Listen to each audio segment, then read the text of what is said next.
namu duguba ti jagwanzan ayi dɔ ka kɛ maa tugun ye dɔ ka kɛ laluma ye sɔrɔbaatɔ o kana kɔlibaatɔ bali Buwajabate k'a dɔn maa kalannen o kana dɛsɛ i k'a dɔn maa kalanbali la duguba jɛ ye nin ye dugu maa jɛ ka ban Bamakɔ anw fɛ yan Buwajabate k'a dɔn an bɛɛ lajɛlen bɛ bɔ an ka so kelen kelen bɛɛ bi giri i b'a fɔ ko fa bɛ maa min na bɛɛ lajɛlen ko dugu camancɛ Buwajabate i k'a dɔn dugu camancɛ maa min an fɛ sa o taalen n'o sagili o ye makariko da ye mobili ka ca sinama ka ca wotoro ka ca nuguso ka ca taxitigi ni moto taxitigi olu ko olu de ni yɔrɔ ye sira in dabɔlen don olu kama Buwajabate k'a dɔn bɔ kuma caman ye duguba kɔnɔ ko filɛ dɔw banna tɔw bi soli ka bɔ cogo min o fana bi soli ka bɔ ten Buwajabate k'a dɔn taa yɔrɔ tɛ baara yɔrɔ tɛ i k'a dɔn ɛlɛ ni ka taa don mɔɔw ni ɲɔgɔn cɛ ŋanamu kuma damanda duguba ja filɛ wa bɛɛ b'i dahirimɛ sɔrɔ nin cogo in na Bamakɔ n'a lamini n'a bolomada dugu Mali kɔnɔ Mali kɔ kan ka bɛɛ lajɛlen fo k'u waliɲumandɔn Buwajabate k'a dɔn ni malidenw bɛ se k'a fɔ ko tabarikala kunungo ɛlɛ ni an b'a fɔ ko tabarikala nin jama lahulata nin maliden ka bɔ jamana fa bɛɛ lajɛlen la ka taa ŋaniya jira kɛ jamana ka sarabolokura min ni faamakɔrɔw y'a banba Buwajabate ɛlɛ ni an dalen don a la ni ka dɛganiya n'a ye k'a fɔ nin ye kosɛbɛ ye nin bɛ sɔn ka kɛ sababu ye maliden fa bɛɛ lajɛlen u ka gɛrɛ ɲɔgɔn na Ala m'a kɛra an sigira an ka kɛnɛ kan min ɲinina anw fɛ Buwajabate sɛbɛnfura minnu bɛ laadala bɔli kɛ a bɛ sɛbɛn tubabukan na ko an ka bayɛlɛma bamanankan na jamana den fanba bɛ se ka faamuyali sɔrɔ a la cogo min nka diɲɛ baara o baara n'a jar'i la walima a koyara dɔ ye san 40 kɛ a ma fɛn dɔw ye Buwajabate i k'a dɔn min ye nɛgɛw karafe sɔgɔmada in na a tɔ a de Ahmed Jakite an n'ale jɛlen don baara in na nka an tɛ so kelen kɔnɔ e ne fila tɛnkunnen bɛ ɲɔgɔn sɛbɛnfura tonnen don ni Ahmed ye yamaruya di Buwajabate sɛbɛnfura an b'an da don womisɛnnin ni ɲɔgɔn cɛ ni k'a walawala karamɔgɔ Badungara bala cogo bɛ di maa jɔlen tɛ se k'i da f'i k'i sigi fɔlɔ Buwajabate n bɛ n bolo kari ka don ni ka bɔ ni sɛbɛn ye sɛbɛn min n'u k'a ma indépendant sɛbɛnfura nin y'a san 29 ye sɛbɛnnikɛlaw b'a ɲɛgɛn a bolo ko siɲɛ 5736 maa min y'a sɛbɛn a tɔgɔ de ko Abdul Dambɛlɛ Abdul ko a ko jɔn ko Ala jamana ɲɛmaaw k'an ka wasa u nisɔn k'an ka diya Buwajabate i k'a dɔn wele dalen kun don jamana den ma sokɔnɔma ni kɛnɛma ma Buwajabate jamana sariyabolokuraw k'o den ma référendum an bɛ ka taa hakili jagabɔ sɛbɛnnikɛla ko a kɔni kɛra jamako da ye jamanakuntigi yɛrɛ a ma to kɔ sabula min ye Asimu Goyita ye bureau de vote numéro 6 groupe scolaire Amadu Hayasa nɔgɔ Katikaw fɛ yen jamanakuntigi a yɛrɛ taara ka wa jamanadenya sɛbɛndiya sabula a y'a jira k'a fɔ nin ye hakilinaden ye maa man ka to kɔ min ye laɲini nin bɛɛ kɔfɛ nin ka kɛ sababu ye maliden bɛɛ lajɛlen tɛgɛ ka di ɲɔgɔn ma ni ka yafa ɲɔgɔn ma jamana ɲɛtaa a bɛ sabati cogo min na a ko a dabɔkun y'o ye a ko n'i ye kota k'u lajɛ min ye Asimu Goyita ye kuma min n'a nana kɛnɛ kan min ye bureau numéro 6 groupe scolaire min n'a bɛ Katikaw fɛ yen Buwajabate k'a dɔn a nana a ka jamanadenya sɛbɛndiya a ko nin référendum ye a nisɔndiyalen don nin kan ka kɛ siraba ye sira min ni kuru t'a la jɛngɛ t'a la min b'a ɲɛsin jamana a ka ɲɛtaa ni hɛrɛ ma Mali ye jamana ye min sɛgɛnna min ɲanina Buwajabate k'a dɔn nin wote ye maliden bɛɛ lajɛlen kan ka gɛrɛ ɲɔgɔn na k'i tɛgɛ di ɲɔgɔn ma sabula an ka jamana i k'a dɔn hadamadenya n'a taabolo ɲuman bɛ nin kɔnɔ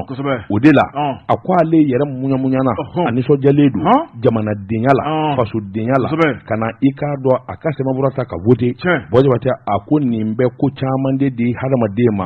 fɛn min b'a la a bi waati bɔ maa si den kelen kun d'a la k'a fɔ i bi d'a la k'a fɔ jamana in a bɛna basigi fo ka taa fɔ ayiwa vote bi kɛ nin vote kun fɔlɔ ye Ala k'a tɔw nɔgɔya minisiri min n'a bi kiiri kunna Mahamadu Kasogi a fana i k'a dɔn a y'a ka vote kɛ bureau numéro 7 groupe scolaire Amadu Ayasa nɔgɔ Katikaw fɛ yen Buwajabate a fana kumana sɛbɛnnikɛla ko a ko a nisɔndiyalen don kosɛbɛ a ko sabula nin ye taamasiyɛn ɲuman de ye jamana den bɔlen bɛ cogo min nin bɛ taamasiyɛn tamasiyɛn min jira o ye hɛrɛ ani ɲɛtaa de ye sɛbɛnnikɛla ko a ko i k'a dɔn vote yɛrɛ don fɛn o fɛn n'o kan ka don vote ko kɔnɔ vote kɛ minan a sɛbɛn i k'a dɔn lakana a bɛɛ lajɛlen sera a seyɔrɔ la Jabate i k'a dɔn ayiwa min ye katikaw kɔni fɛ yen sɛbɛnnikɛla ko a ko sɔrɔdasi kan minnu bɛ yen minnu ni vote ka kan a bɛɛ lajɛlen de bɔra ka taa vote maa ni maa ma se ɲɔgɔn ma gɛlɛya ma don a la sabula bɛɛ lajɛlen y'i jɔ ɲɔgɔn kɔfɛ k'a daminɛ denmisɛnnin ka taa bila fo maakɔrɔba la Jabate nin bɛɛ lajɛlen de kɔni yera kɛnɛ kan groupe scolaire Morila o mairie adjoint Boakare Traoré a ko a nisɔndiyara a ko olu ye campagne ba de kɛ nin ko in na Jabate a dɛngɛniya kun b'a la k'a fɔ mɔɔw tɛ tɔ ko jɔn ko a la camancɛ fanga u ka wuli ka jɔ ani hakili ɲuman min dalen d'u bolo ka ɲɛsin jamana ma a dalen don a la k'a fɔ a bɛ kɛ sababa ye san 30 jamanakuntigi ni faama joli tɛmɛna san 30 in kɔnɔ minnu dɛsɛra ka nin ko in dilan Jabate i k'a dɔn a dilanni i k'a dɔn a ɲɛni o tɛ taa keleya kɔ a tɛ taa kuma purgotolen kɔ a tɛ taa maa dɔw ka bangɔ nka jamana ye nin den sabula Jabate i k'a dɔn hakilina minnu bɔra kɛnɛ in kan a ko b'a jira k'a fɔ hakaja maliden bi fan min fɛ ani maliden caman bi yɔrɔ min o dɔnnen don kati a sanafara Jabate i b'a ye k'a fɔ min ye wulikajɔ ye cɛ dɔ fana bɛ yen Musa Kuyate o fana votera o nisɔndiyalen bɛ sɛbɛnnikɛla ko Jabate nin fɛn o fɛn kɛra nin bɛɛ lajɛlen ale nisɔndiya nka a ye cɛkɔrɔba dɔ ye san 90 a mɔdennin kelen bɛ k'a tɛgɛ minɛ Jabate cɛkɔrɔba in f'a bi yɛrɛ a ko nin référendum in man ka fɔ jamana den kɔ olu bi dugukolo sanfɛ kabini bi kɛnɛkɛnɛ Jabate a ko i k'a dɔn nin ko min ni ko dama min dalen bɛ référendum in kɔnɔ a fɔra ale a y'a mɛn a y'a sɛbɛkɔrɔ ɲɛdɔn o kuma nin vote maliden si tɛ min kan ka to kɔfɛ bɛɛ lajɛlen kan ka t'i ka ŋaniya jira a ko sabula an ka jamana a bɛna fɔ a ma 4ème république nin y'a tɛmɛsira ɲuman de ye Jabate i k'a dɔn jamanadenw lafiya bɔda bɛ Ala bolo o caman na sura an kan nin kun ye sɛbɛn ye an ye min bɔ l'indépendant kɔnɔ a ka bi bɔli la info matin sɔgɔmada la kunnafoni sɛbɛnnikɛla ko Modibo Kone Modibo ko karamɔgɔ Dabatora min ye kunu kalafili ye i n'a fɔ i bɔra k'a fɔ jamanadenw bɔra i ko kɔnɔkulu ni ka wote sɛbɛnnikɛla ko jamanakuntigi ka wote n'o kɛra Kati min ye jamana gouvernement ɲɛma Dr Sogɛli Kokala Mayiga ale ka wote kɛra commune duruna la Bako Jikɔrɔni sɛbɛnnikɛla ko Sogɛli a wotera bureau min kɔnɔ o ye bureau numéro 17 a ko a tilale a ka fasodenɲumanya baara la Dr Sogɛli Kokala Mayiga a y'a kanabɔ jamanadenw ye a ko bi ye donba ye bi ye tasi don ye bi ye kɔfilɛ don ye bi ye Mali a makari don ye a ko ka Mali don tariki kɔnɔ bi y'o don ye malidenw kan don tariki kɔnɔ bi y'o don ye k'a bɛ wele bila malidenw bɛɛ lajɛlen ma an ka bɔ maa si kana to kɔ nin ko in na maa ma to ye sɛbɛnnikɛla ko a ko Dr Sogɛli Kokala Mayiga a ko ale wasalen don ale nisɔndiyalen don nin don in hakilina bɛ ta don min kama dɔw dara la dɔw ma da la a ko min ye dɔɔni tɛ tɔto foyi la karamɔgɔ Dabatora min ye timinandiya ka taa bila jamana kanu baara ɲuman kɛli hakili ɲuman sɔrɔli o de ye bi don yira Mali la sɛbɛnnikɛla ko min ye samasamali tɛ ban baaraw la a ko Assise nationale de la refondation karamɔgɔ Dabatora nin ko in bɛɛ lajɛlen bɔra de kɔnɔ malidenw ni kamarula ɲɔgɔn kan k'u ka kuma Mali kunkanko la bɛɛ ni basigi bɛ se ka sabati cogo min na min ye malidenw ye karamɔgɔ Dabatora bi fan o fan lajɛ a bɛɛ lajɛlen jama tun bɛ kɛnɛ kan u y'u sigi k'u miiri hakili ɲuman tigilamɔgɔw min ye Mali dɔnbaw ye u ko min kɔni Mali ka sariya sunba ye ni gɛlɛya caman b'a kɔnɔ an n'a ɲini san ka jamana gouvernement fɛ u ka yɛlɛma don a la a bɛ kɛ ten sɛbɛnnikɛla ko ni jamanadenw ka sigi kɔnɔ n'u ko ka yɛlɛma don a la jamanakuntigi mun nakun ye jamanadenw ka mago dilannen mun tora ale bolo ni ka tɛmɛ n'o baara a b'o de kɛ dɛ sɛbɛnnikɛla ko min ye colonel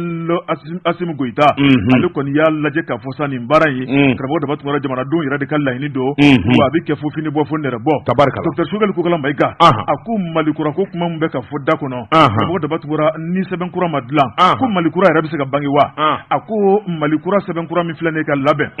ni malidenw jɛna n'a ye karamɔgɔ Dabatora ne nin baara banna maa bɛ se k'a fɔ sa ko Malikura k'a hakilina baaraw numina don sɛbɛnnikɛla ko a ko Mali bɛ bonya diɲɛ seligina ni bunako kan Mali ka danbe Mali ka gasi sigi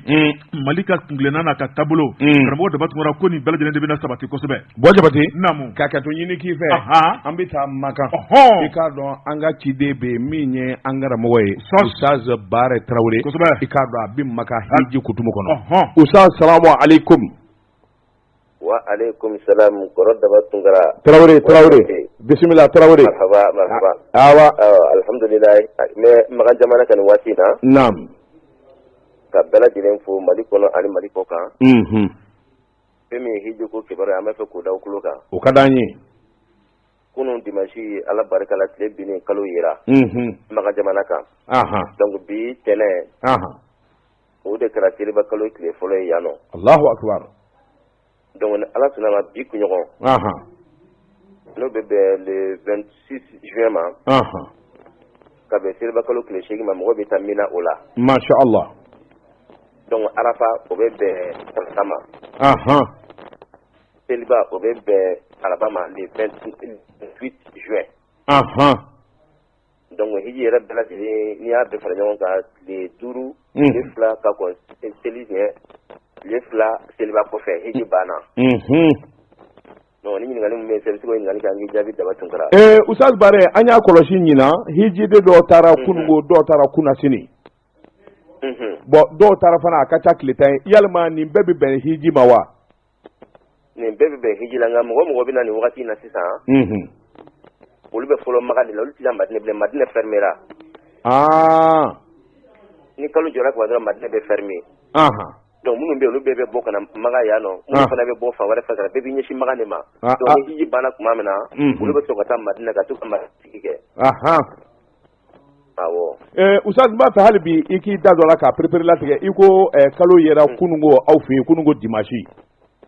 Kosɛbɛ. O kɔrɔ ye ko hiji baara bɛ daminɛ don jumɛn coyi? Hiji baara bɛ daminɛ don jumɛn? Hiji baara bɛ daminɛ bi kunɲɔgɔn yɛrɛ de hiji baara bɛ daminɛ. Ntɛnɛn nata. Bi kunɲɔgɔn. Ayiwa. Ntɛnɛn nata hiji baara bɛ daminɛ o la. Masha Allah. Donc Talata o de bɛ bɛn Arafa ma. Donc Seliba o ye Arafa ye. D'accord. Donc hiji baara bɛ daminɛ ntɛnɛn nata mun ni mun bɛ kɛ sabula bɛɛ kan ka sɔrɔ Magan sisan mun ni mun de bɛna kɛ? Donc sisan ni mɔgɔw labɛnna hiji kalo tile 8 n'o ye ntɛnɛn nata ye. Mɔgɔw b'u kun da ka taa Mina de kan. N'an taara Mina an bɛ to ka dugawu de kɛ. Donc ni tile fana ni o dugu fana jɛra o ye tile 9 o ye Arafa don ye. N'o bɛ bɛn Talata ma. An bɛ sɔrɔ ka taa Arafa kɛnɛ kan. N'o bɛ bɛn le 27 juin ma. Le 27 juin inchallah. Le 27 juin o ye Arafa ye. Donc dugawu de bɛ kɛ yen nɔ. Mɔgɔ ye ci bila ma ko nin dugawu kɛ Ala bɛ bɛɛ lajɛlen ka dugawu jaabi a kɛnɛ kan. Ala yɛrɛ bɛ mɛlɛkɛ bɛɛ ka assuré a don na. Ko maa o maa bɛ nin kɛnɛ kan ne tɔgɔ yafa masa ne tɔgɔ hinɛ masa ne yafara bɛɛ ma. O de ye Arafa don ye. Donc o dugujɛ o ye Seliba ye. Allahu akbar. Donc Seliba kɔfɛ sa juma an b'o kɛ sitanɛ bon na. Caman bɛ jigin o don na ka na Magan ka n'u ka hiji tawafu kɛ ka Safa ni Marwa kɛ o ye hiji baara bannen ye. O la segin ko bɛ sɔrɔ ka laɲini sisan. Ja baara in yɛrɛ bɛɛ tɛ tɛmɛ dɔgɔkun kelen. Tile 5 tile 6. A tile 5 tile 6 a baara bɛ. Kɔni y'a bannen pewu. Allahu akbar. Y'a bannen pewu. Ayiwa. Pewu. Ustaz Bare bigo mi bila maganda la yalima ɲina est ce que an ka hijidenw i ye yalala ka i ni caman kumana i ye caman ye yalima est ce que u lafiyalen don baaraw barika ɲɛ u bolo wa? Alhamdulillah u lafiyalen don an yala ka taa yɔrɔ caman na u lafiyalen don. Wa an yɛrɛ fana ka hijidenw yɛrɛ lafiya min kɛ ɲina kabini ne ye Magan taga daminɛ o deli ka ɲɔgɔn lafiya kɛ. Allahu akbar. I bɛ se k'i tɔn ka hôtel da la ka seli haramu nɔfɛ. Alikaba nɔfɛ. An ka hôtel da i bɛ tila k'i ka tabi da dɔrɔn ka seli nɔfɛ. Kosɛbɛ. Ayiwa i k'i hakili to a la. Maa caman bɛ yen i k'i hakili to i ka mɔɔw bɛ kalifa kelen. Ka di. Masha Allah. Agence Almadina. I k'i jija. Almadina. Wala i k'i jija i ni Kadi ka ɲɔgɔn ye. N'a bɛ ɲɔgɔn ye. Masha Allah. Ayiwa baasi. Tarawele. An b'i fo k'i walima ni Ala sɔnna hakili b'a la k'i sɔrɔ yanni hiji don fana cɛ. Tarawele Ala ka bateau bɛɛ minɛ a ka dugawu k'an ye. Amina bi Ala. Nba Tarawele. Ala ka diɲɛ ka kɔlɔsi. Ami. Aba Tarawele. Merci bien. I ni baraji. Wassalam. Bɔ jabate. Fo ka Magan suma don nun na. Naam bisimila. Zozo ala ka maganta nɔgɔya bɛɛ ye yarabi o kuma yarabi ala ka bato minɛ min ye kunnafoni tɔ ye information kɔnɔ sɔgɔdala kunnafonnikɛla n'o ye Modibo Kone a ko min ye premier ministre ye n'o ye docteur Sogɛli Kokala Mayiga karamɔgɔ Dabatungura a y'a yira k'a fɔ fɛn mun yɛrɛ diyara ale ye maa m'a lakale ale ye dɛ ale ye min ye kɛnɛ kan a voté yɔrɔ min na n'o ye centre Sacré-Cœur ye karamɔgɔ Dabatungura k'u di denmisɛnnakaw cayara maakɔrɔbaw cayara k'o kɔrɔ ko bɛɛ y'a ka kunkanko ye Mali ko don dɛ o kuma ko diyara ale ye fo ka dama tɛmɛ kunnafoni filanin an ye min bɔ info matin kɔnɔ Modibo Kone ale ka sɛbɛnni don Wajibaten ne bɛ n bolo kari ka don n bi bɔ ni sɛbɛn ye sɛbɛn min n'u kama la preuve o don Wajibaten an denmisɛnnin ma i k'a dɔn bolifura i k'a dɔn ayiwa i k'a dɔn na tila k'a ɲɛ f'i ye k'a fɔ i ka boli biri Wajibaten i k'a dɔn ayiwa fɛn ɲɛnamani dɔ bɛ dingɛ kɔnɔ n'i y'ale waga bɛ kaba k'a k'i sen la i k'a dɔn a bɛ fɔ k'i bi bɛɛ da o tɔgɔ tɔgɔ in de bɔra n kɔnɔ Babuguni Babuguni de don Wajibaten ka Babuguni a bɛ maa boli janko k'a sɔrɔ siɲɛ dabara ka bon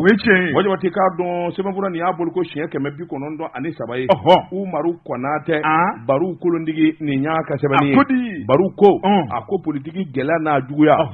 Wajibaten k'a dɔn a bɔ suko ni dugusɛjɛ don jɔnni bɛ se ka da la Ala ka hinɛ Ibrim Boubacar Keita la Wajibaten a tɛ hali san 10 a tɛ san 5 bɔ min ye RPM ye olu de tun bɛ fanga na kumakan ye kelen ye u bɛ duloki kelen don u t'a fɔ a ye kelen ye Wajibaten k'a don kelen bɛ ka bɛɛ lajɛlen kɛlɛ anw de ye RPM ye nka bi Wajibaten RPM dakolonjira ni k'a filenkolon di po sabula maa o maa n'a a taara ni ɲɔgɔn ye kiiribulon kɔnɔ Wajibaten o ye haramu da kelen sɛbɛnnikɛla ko docteur Bouakari Tereta Wajibaten i k'a dɔn sariya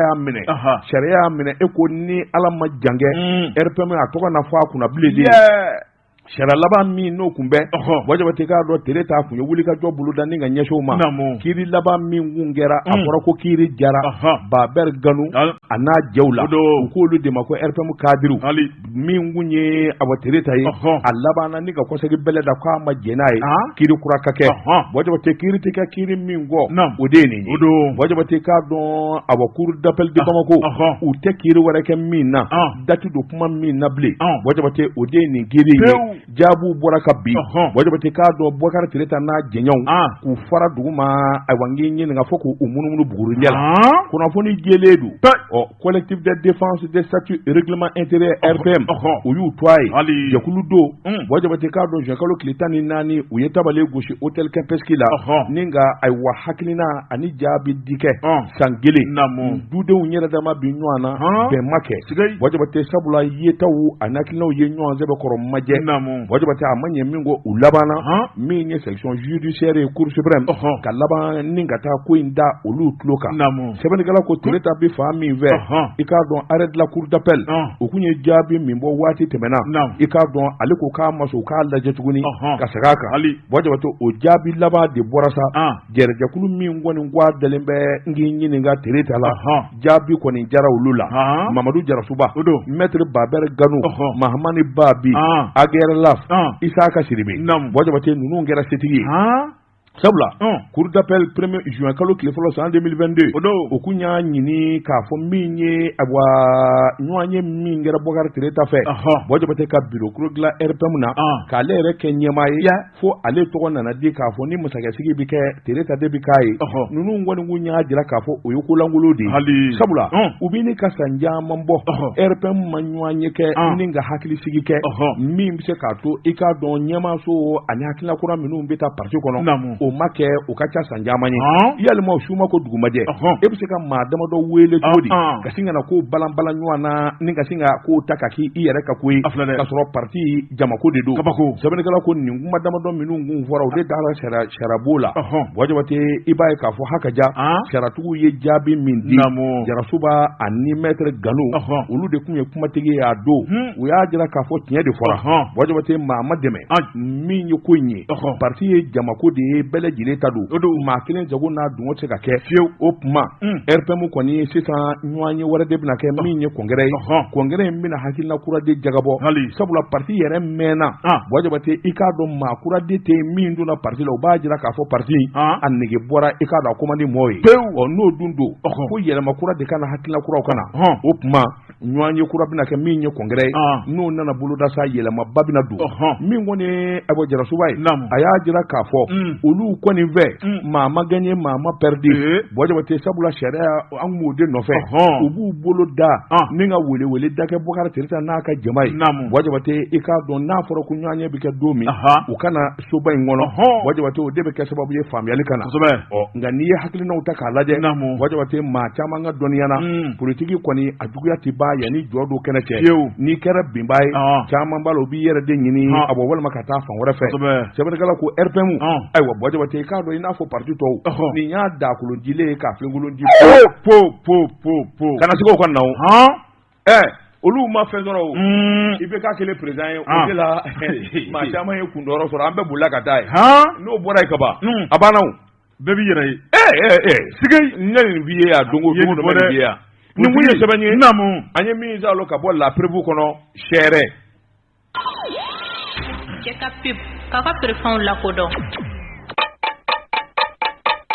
nɛgɛ kanɲɛ 12 sera Bamako k'a fɔ jiginɛw ka bonyamasegi bɛ aw ye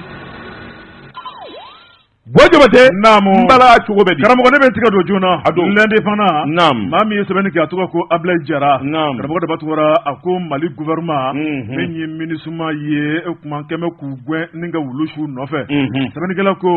min ye MINUSMA ye karamɔgɔ de b'a tɔgɔ a ka mandat min man kunna nin waati la kan ka ban juin kalo tile 28 min ye 29 sigi bɛ kɛ ni ka kuma MINUSMA ka mandat kura ko la nka sɛbɛnnikɛla ko min kɔni ye kabini waati jan funteni ni kɔni wulilen bɛ Mali ɲɛmaw ani MINUSMA min ye a baarakɛlaw ni ɲɔgɔn cɛ sɛbɛnnikɛla ko n'i ye maa wele ka n'i ka gɛlɛya dilan n'a tigi dɛsɛra k'i ka gɛlɛya ta ka bɔ i kan dugu jumɛn b'a la bilen a ko MINUSMA hakilina jiginna karamɔgɔ de b'a tɔgɔ u nana an ka jamana kɔnɔ san 2013 Mali gouvernement ye wele da kɛ sabu min ye bɛnbaliya kɔni tun bɛ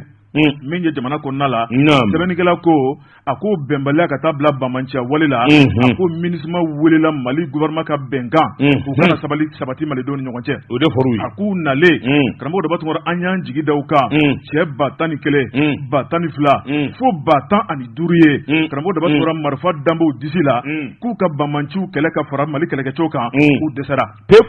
MINUSMA ko karamɔgɔ de b'a tɔgɔ n'i ye ko taabolo lajɛ an jigi tun bɛ min kan u bɔra an ni sancɛ k'olu nakun tɛ kɛlɛ ye olu nakun tɛ dɔwɛrɛ ni kana Mali ka basigi sabati Mali kɛlɛkɛcɛw n'an ye kɛlɛ kɛ ka yɔrɔ min minɛ sabu bamanciw tun tɛmɛ ka yɔrɔ caman minɛ na olu bɛ taa don ye ni kana ni lafiya sigidalamaw ni ɲɔgɔn cɛ wa min ye sigidalamaw ye u mago bɛ nafasɔrɔ sira minnu na o bɛ balo la o bɛ furakɛli la o bɛ kalanso la o kuma k'olu nakun ye ka se k'o ta ka sigidalamaw sɛgɛrɛ n'o tɛ ka don min ye bɛrɛdɛmu kɔnɔ ka pikapu ta ka juguw ɲini k'olu nakun to yen o tuma u ka n'an kungo to ɲɔgɔn na u ka taa sɛbɛnnikɛla ko karamɔgɔ de b'a tɔgɔ min ye colonel Asimi Goyita ye a ma ka coloneliya sɔrɔ dagasunɔgɔ la karamɔgɔ de b'a tɔgɔ ka taa bila jɛɲɔgɔn colonel tɔw la olu ta sɔrɔ kɛlɛ bunakun kan min ye jamana ye k'a lakana jamana kanu u y'a yira k'a fɔ maa tɛna se k'olu bagabaga bilen karamɔgɔ de b'a tɔgɔ Mali bɛ kɛ malidenw ni ta ye sɛbɛnnikɛla ko a ko min ye Ablaye Diop ye u ye danaya dɔw kan ni ka taa Mali jɔyɔrɔ fa Nations Unies la karamɔgɔ de b'a tɔgɔ Ablaye Diop sigilen ale ni min ye Nations Unies ɲɛmaaw sigilen a y'a yira k'a fɔ Guterres min ye Guterres Anthony ye o kuma k'a yira k'a fɔ min kɔni ye Mali ye Mali ka hakilina ye min ye bi dɛ karamɔgɔ de b'a tɔgɔ ko de ye MINUSMA ka kuso ni kasaw cɛ ni ka bɔ Mali kɔnɔ malidenw ko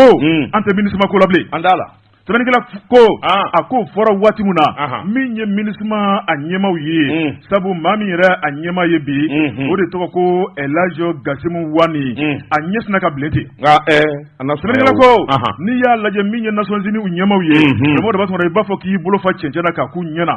ko nin ye Mali bɔliw ni san cɛ dɛ malidenw sera ka kɛra ka nin fɔ Nations Unies ka kiri kɛnɛ kan karamɔgɔ de b'a sɔrɔ min ye Ablaye Diop ye a wasalen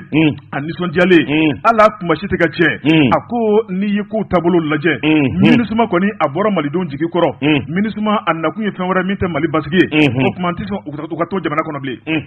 sɛbɛnnikɛla ko a ko min ye MINUSMA ye karamɔgɔ de b'a tɔgɔ i b'a ye k'a fɔ k'u ye gasilako min kɛ ko maa bɛ se k'a fɔ dɛ k'i tɛ sira kuma fɔli la dɛ Ablaye Diop de ka kuma don dɛ ko MINUSMA yɛrɛ de ye gɛlɛya n'o ye problème ye ko problème na MINUSMA d'o ye ko n'u donna jamana o jamana kɔnɔ karamɔgɔ de b'a tɔgɔ ni basigi bɛ yen u bɛ dɔ de fara gɛlɛya kan wa min ye malidenw ye ka fɔ ɲɔgɔn ko don ni ɲɔgɔn cɛ Ablaye Diop ko MINUSMA bɛna don min kama karamɔgɔ de b'a tɔgɔ ko jamana in tun ka kalan dɛ nka kadɔw ni filaw ko gɛlɛya tun tɛ abada MINUSMA nalen kadɔw ni fulaw kulu de kɛra kɛlɛkɛbaw ye karamɔgɔ de b'a tuma k'u ɲɛ tara kɛ ɲɔgɔn ye ka na ni fitinɛ Mali kɔnɔna la ko jɔn y'a sababu ye sɛbɛnnikɛla ko a ko min ye Bamanciw ye ni ka bɔ jamana kɔrɔnfɛla fɛ ka don jamana cɛmancɛ ni ka tila ka jɛnsɛn jamana fan 14 bɛɛ lajɛlen ko n'i y'a lajɛ jɔn y'u ka minɛnw ta ka taa jamana fan bɛɛ sɛbɛnnikɛla ko a ko min ye Faransi ka barikani gɛnɛ ka bɔ Mali kɔnɔ n'i ye MINUSMA lajɛ karamɔgɔ de b'a tuma maa minnu bɛ nan nunjuru bulu bolo o ye Faransikɛw fana n'o ye tubabuw ye a ko ni barikani gɛnna MINUSMA bɛ Mali kɔnɔ k'an ma foyi kɛ ko MINUSMA de ka taa ka bɔ yen a ko ni Faransi taara don min na karamɔgɔ de b'a tuma an ma bɔgɔ dun a ko ni MINUSMA taara ko jamana bɛna ja dɛ ni Ala sɔnna sɛbɛnnikɛla ko maa min bɛ k'i jugu dɛmɛ i kan karamɔgɔ de b'a tuma n'o taara ka bɔ i kɔrɔ min y'o senkɔrɔ jugu ye o tuma i ka jamana bi ja waati jadi o de ye jali den tama sɛbɛnnikɛla ko karamɔgɔ de b'a tuma nka min ye MINUSMA maaw ye e ko taali ko b'u kɔnɔ de ye Mali ka laɲini karamɔgɔ de b'a tuma ko k'u y'a mɛn o tuma ko malidenw jigi wari mun bɛ an na k'u bɛna lajɛ ka se ka dɔ fara u ka baara kan an ko ayi o t'a la dɛ a bɛ taa di kunnafoni filɛ nin ye an ye min bɔ indépendant kɔnɔ Abilaye Jara ale ka sɛbɛnni don Wajibate ne bɛ n bolo kari ka don n bɛ bɔ ni sɛbɛn ye sɛbɛn min n'u k'a ma alternance Wajibate k'a dɔn Ngana a ma man di fo kobile don Wajibate i k'a dɔn Umu Sisɔgɔ Umu nin y'a ka fasiri ye a ko Ngana minɛ Ngana caman de bɛ Mali kɔnɔ minnu dɔnnen tɛ Wajibate k'a dɔn minnu di yɛrɛ jira kɛ i tɛ minnu ye réseaux sociaux kan a ko a dankɔrɔba dɔ ye alu Tomota ye Badara alu Saja n'a y'i ja a fɔ ko le juif noir jakaw ka nin den Wajibate i k'a dɔn maa joli bi Bamakɔ min bɛ se k'a f'i ye nin den alu Tomota jɔlen a ko a maa man ja sabula alu ye baarakɛla ye i k'a dɔn wulikajɔ ani sɔrɔ ɲinini ani ka sɔrɔ boso alu y'o cɛba de ye Wajibate k'a dɔn usine yɛrɛ bɛ cɛ kelen min bolo o ye alu Tomota ye Wajibate graphique industrie n'a ko fɔra ale de ta don Wajibate k'a dɔn ka dɛmɛ ni dɛmɛ ta pe min Mali bi sigi senga don min a cɛ min y'i jɔ a kɔrɔ o ye alu Tomota ye loterie ko bi jamana o jamana na farafin kɔnɔ n'o ye pe min n'a ɲɔgɔnna ye alu Tomota de b'a baara kɛ i n'a fɔ Wajibate a wa cakɛda caman b'a bolo ani minnu bi jɛla groupe Fosso Cameroun Wajibate k'a dɔn ka taa se olu ma min ye pli dilanyɔrɔw ye Wajibate ka taa se a wa hali matla fofi a ɲɔrɔ bɛ ninnu bɛɛ la Wajibate alu ti dɔwɛrɛ dɔ baara kɔ sɛbɛnnikɛla ko jakaw ka den san 60 ani damadɔ Wajibate k'a dɔn a ye baara in dabɔ cogo min na n'a fɔra i kamana bi guwan sabula farafinna babolo in ka i k'a dɔn n'a ye bɔ Egypte jamana na graphique industrie a machine ɲɔgɔnna tɛ farafinna yɔrɔ si fo Egypte Wajibate k'a dɔn ka baara daminɛ dɔɔni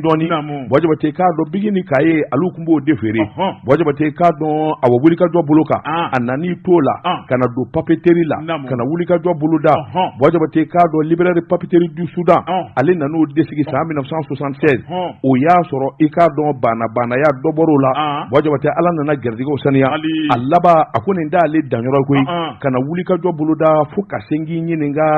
ayiwa min kɔni ye usine ye ka se k'o jɔ sabula o de kun y'a kan n di daw ma Wajibate usine nana jɔ min kɛ farafinna Mali yɛrɛ kɔnɔ cakɛda foyi tɛ yen min kun de sanni kɛ i k'a dɔn graphique industrie la sɛbɛnnikɛla ko sabula usine fɔlɔfɔlɔ min dayɛlɛla min kɔni bɛ papeterie ani sɛbɛnfurako ni a ɲɔgɔnnaw ɲɛnabɔ o ye graphique industrie fɛn o fɛn ni jamana mɔgɔw b'a la a bɛ fɔ alu ye carte d'identité permis Wajibate k'a dɔn n'a damanda ɲɔgɔnna permis Mali bɛ sigi senga don min ale de ɲininkara alu an hakili b'a la ka nin kɛ jamana kɔnɔ yalima e bi s'a kɔrɔ wa a ko n'a aw kɔni n'a mɛnna a daba aw la Wajibate a fɛn o fɛn n'o y'a sɛbɛnfuraw ye a n'a sɛbɛnfurako ye a bɛɛ lajɛlen bɛ alu de bolo sɛbɛnnikɛla ko a ko an bɛ don min na ko bi alu laban nana wa wɛrɛ da Wajibate farafinna duguba foyi tɛ yen i k'a dɔn alu tɛ yɔrɔ min Cameroun Tchad Burkina usinibaw de b'a bolo yen Wajibate a laban na min ye edimi ye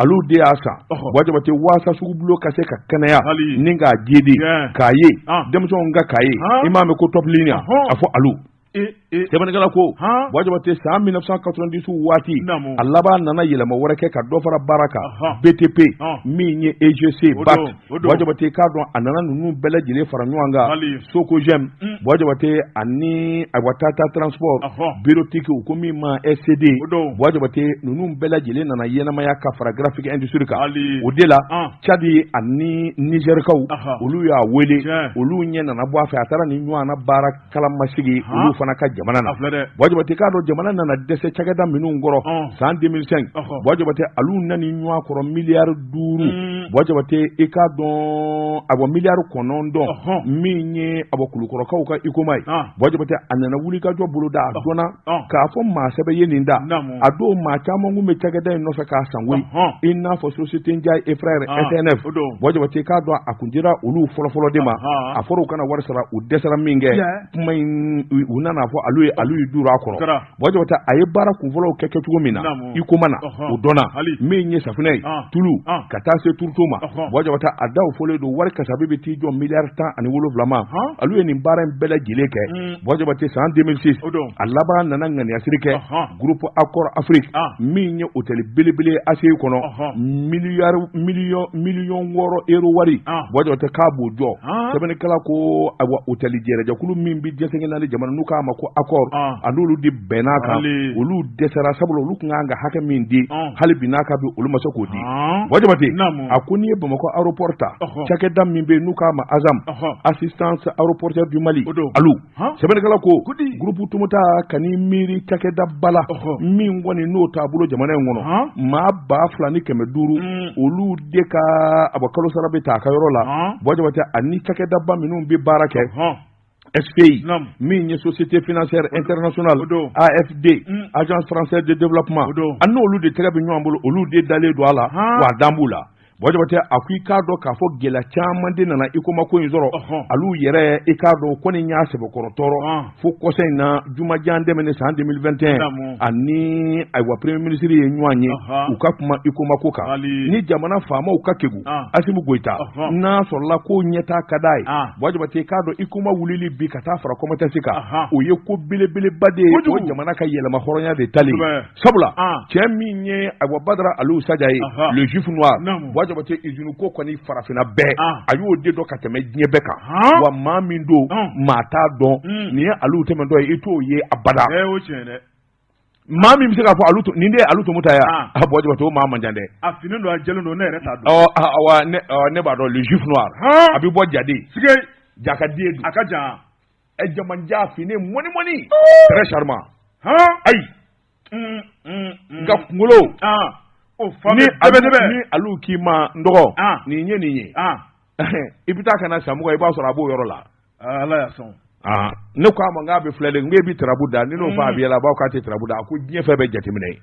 nin kun ye sɛbɛn ye a ye min d'alo ka bɔ alternation kɔnɔ a ka bi bɔli la nouvelle horizon Ala ka ni ci n y'a bɔ an ka ji min o bɛ bɛn Zara premier na n k'o min karamɔgɔ dɔ b'a dun kɔrɔ naamu nin ye Prince Solo ye ka foli jara Prince Solo ka bɔ Wasolo Solomana Dankɔrɔba nin y'a ka kura bɔlen ye wajibate min bɛna cari fa bɛɛ lajɛlen na n bala cogo bɛ di wajibate ne bɛ n keleku ni ka bɔ ni sɛbɛn ye sɛbɛn min n'u k'a ma 22 septembre yɛlɛma hɔrɔnya don a ye to an ka karisa sen bɔ a la wajibate o b'a sɔrɔ i ye maa min sen don a la sɛbɛnnikɛla ko a ko engrais ɲinan campagne ye san 2023-2024 jɔnni de b'a fɛ ka juguya kɛ société ɲuman ni SA la jajeba wajibate a k'i k'a dɔn a bɛna kɛ san 2 ye ka tugu ɲɔgɔn kɔ engrais feerelaw awa jamana kɔnɔ wajibate k'a dɔn dɔnkɛriw cɛ la maa minnu bɛ engrais baara kɛ san 30 san 40 n'u dɔnnen don n'a ye u ma deli ka gɛlɛya sɔrɔ u ma deli ka kungo sɔrɔ cikɛlaw bɛ engrais minnu fɛ kosɛbɛ ani engrais feerelaba minnu dɔnnen don société ɲuman ni SA b'o la Alhaji Jajeba a bɛra taa i k'a dɔn CNT maa fana don wajibate a ka dɛmɛ ka ɲɛsin cɛmancɛ fanga ma a ka dɛmɛ ni ka ɲɛsin Asimu Goyita ma o dogolen tɛ maa si la sɛbɛnnikɛla ko i k'a dɔn o tɛmɛnen kɔfɛ chambre d'agriculture min bɛ ɲɔnɔ o ɲɛmaa don a ko kɔsɛ in na wele da dɔ kɛra ɲinan samiyaji 2023-2024 ministère du développement rural wajibate i k'a dɔn olu de b'a ko ɲɛnabɔ u ye ɲɔgɔn ye sɛbɛn kɛ ɲɔgɔn ye min ayiwa maa o maa n'o kan ka na ni engrais ye wajibate i k'a dɔn u y'o ɲɔgɔn ye kɛ sɛbɛnfura in bɔra secrétaire général ayiwa ministère yɛrɛ to a la n'o ye Daniel Simeon kelen ma wajibate i k'a dɔn a ko ministre kelen bɛ ka wele bila ɲinan engrais feerelaw ma mai kalo tile 18 san 2023 ɲɔgɔn ye so kɔnɔ i k'a dɔn ministère yɛrɛ la ko in bɛ tali kɛ ka ɲɛsin u bɛna kuma i k'a dɔn ɲinan engrais ko i k'a dɔn a campagne bɛna kɛ kɛcogo minnu na ani a wulikajɔ bɛna kɛcogo min na angɛrɛ kan ka taa yɔrɔ minnu na u da bɛna don a bɛɛ lajɛlen la sɛbɛnnikɛla ko ayiwa ɲɔgɔn ye sɛbɛn in kɔni jari na i bɛna a ye k'a fɔ Bɔjɔbate ɲɔgɔn ye sɛbɛn in na u laban nana maa damadɔ to a k'a la Jajeba k'o tɔgɔ baari o t'a la Jajeba ɲɔgɔnna angɛrɛ feerelaba ɲumani SA Bɔjɔbate Salo a y'i sigi k'i bolo da sen kan a ma sɔn ka fɛn fɔ sabula a ko i n'a sɔrɔ fili don maa min bɛ angɛrɛ kan ka na n'a ye san 30 jamana kɔnɔ Bɔjɔbate bɛ se k'o sen bɔ baara bɛɛ lajɛlen la ka da dalu jumɛn kan sɛbɛnnikɛla ko ayiwa yalima Jajeba mun dun b'a ni minisiri ni ɲɔgɔn cɛ yalima minisiri yɛrɛ kɛlen bɛ ka hakilila jumɛn da ka Jajeba sɛgɛrɛ sɛbɛnnikɛla ko nin bɛɛ ɲininkali tɔn bɛ bɛn a ko n'i ye office du Niger ta k'a lajɛ Bɔjɔbate Jajeba de jɔnnen don n'a ye a bɛ san 30 bɔ a angɛrɛ bɛ taa wo kɔnɔ Jajeba ka angɛrɛ de bɛ kolonkolon ka t'o fa bɛɛ la min ye Humani SA ye Bɔjɔbate i k'a dɔn maa ni ba degunna a bɛ kini kɛ siga t'o la société Humani Alhaji Jajeba Ɲɔnɔ Bɔjɔbate i k'a dɔn a lakodɔnnen bɛ kosɛbɛ jamana in kɔnɔ sɛbɛnnikɛla k'u nana lisi ba dɔ bɔ lisi in kɔni Humani SA tɛ lisi la ko olu de bɛna ni angɛrɛ ye Bɔjɔbate ni hakili bɛ Salo angɛrɛ ko la a kɛra gɛlɛya ye a kɛra tiɲɛni ye Bɔjɔbate i k'a dɔn sɛnɛkɛla caman de bɛ minnu kɔni tɔnsi jɔlen don ka sigi kɛ ka gouvernement kɔnɔ ɲina angɛrɛ ko taabolo kɛcogo la sabula Salon da a tiɲɛna fo k'a fɔ a tiɲɛna a kɛra gɛlɛya dama min ye o barika bonya kosɛbɛ o tuma waati dɔ sera sa n'u m'u janto angɛrɛ in i k'a dɔn maa minnu n'a feereli ka kan maa minnu ka na ni angɛrɛ ye Bɔjɔbate k'a dɔn dɔnnen don yɔku tɛ san 30 san 40 minnu bɛ angɛrɛ baara la Bɔjɔbate o dɔnnen dɛ i tɛ fɛn min dɔn i t'o dɔn i ka baara tɛ min ye Bɔjɔbate k'a dɔn o tɛ karaba sɛbɛnnikɛla ko i k'a dɔn toa tiɲɛba de bɛ nin ko in kɔfɛ sabula Salo Asimu Goita a yɛrɛ duguna kosɛbɛ a yɛrɛ cɛnni na kɔɔri ma sɔnɔ Bɔjɔbate i k'a dɔn kɔɔrisɛnɛ bɛɛ lajɛlen laban de bɔra kɔɔrisɛnɛ na ka sababu kɛ i k'a dɔn angɛrɛ ko ye o nana kɛ sababu ye Mali yɛrɛ jɔyɔrɔ min b'a la kɔɔri feereli la Bɔjɔbate a k'o jɔyɔrɔ bila ka taa kɛ fɔ sabanan ye sɛbɛnnikɛla ko jɔnni b'i ɲɛ tugu ka nin n'a ɲɔgɔnna damanda nata k'i b'o ɲɔgɔnna wɛrɛ kɛ nin kun ye sɛbɛn ye an ye min zalo ni ka bɔ ayiwa 22 septembre kɔnɔ a ka bi bɔli la Inter de Bamako sɛbɛnnikɛla karamɔgɔ u y'a sɔrɔ min ye polisiw ka ɲɛmaaso la a ko bamanci ŋana fila u minɛna ni Kalachnikov kɔpu ye sɛbɛnnikɛla ko n'i ye Sogonikɔ commissariat de police lajɛ karamɔgɔ dɔ b'a tɔgɔ maa min b'a ɲɛfɛ n'o ye commissaire ye n'an ko a ma ko Seku Mane karamɔgɔ dɔ b'a tɔgɔ a n'a ka cɛdenw min ye polisi ɲɛmaaso yɛrɛ ka wuli ka jɔ n'o ye polisi directeur ye i b'a ye k'a fɔ inspecteur général Solomani Tarawele sɛbɛnnikɛla ko yamaruya min di bɛ lakanabaaw ma an bɛ don min na ko bi sigida ka furan ka jɛ ni ka na ni lafiya ye maa minnu ye jugu ye o ka se ka bɔ an senkɔrɔ sɛbɛnnikɛla ko n'i y'a lajɛ min ye nin kalo in tile 15 tile 16 karamɔgɔ dɔ b'a tɔgɔ moto taxitigi dɔ taara Sogonikɔ commissariat la ni ka taa ka plainte don a ye plainte don maa min kama karamɔgɔ dɔ b'a tɔgɔ ɲɛti maa la nka a y'a yira k'a fɔ min ye Maɲanbugu ba joliba da kanali dawolo la a ko bamanci dɔ kɔni ye marifa dale disi la maa 4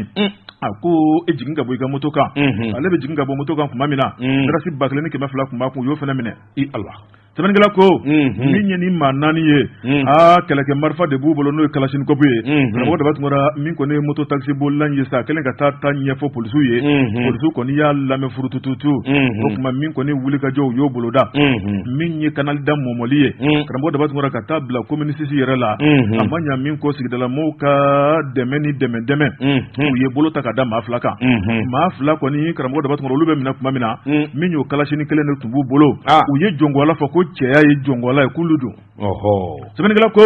min ye maa 2 tɔn ye hali bi olu kɔni olu bɛ boli la o tuma min kɔni polisiw y'a yira k'a fɔ yaasa olu tigɛ ka se ka da ni maa 2 kan o tuma k'u bɛ to ka welewele kan da mun lase waati bɛɛ o de ye kan bɛɛ ka kɛ finitigi ye ni dugudenw ka welewele kun tɛ karamɔgɔ dɔ b'a tɔgɔ n'an ka dɛmɛ tun tɛ ko abada olu kun tɛna kɛ jinɛmɔgɔ ka ni maa 2 minɛ a ko juguw b'an cɛ la tiɲɛnikɛlaw ka taa bila jamana juguw la karamɔgɔ dɔ b'a tɔgɔ bɛɛ lajɛlen sigilen ɲɛ b'u la maa ti fɛn fɔ ko n'a kɛra balankɛ ye don min na sɛbɛnnikɛla ko a ko maa 2 min minɛna olu ye jɔngɔla min fɔ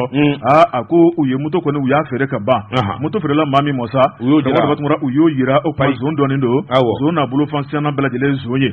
a ko bɛɛ lajɛlen k'i kɔlɔsi min ye fɛn san ye karamɔgɔ dɔ b'a b'a ye k'a fɔ fɛn min bɛ ni bɔyɔrɔ t'a la a dɔ bɛ dɔ la dadumani ko a bɛ maa lase kungo ma kunnafoni filɛ nin ye an ye min bɔ Inter de Bamako an y'a sɔrɔ polisiw ka ɲɛmaayaso la Bɔjɔbate yanni ayiwa Burapele ani Sidi ka n'i da don a la min ye sɛbɛnfura y'a kɔn'u ɲɛ Nouvelle Horizon Wajabate i k'a dɔn an ka samata sɛgɛw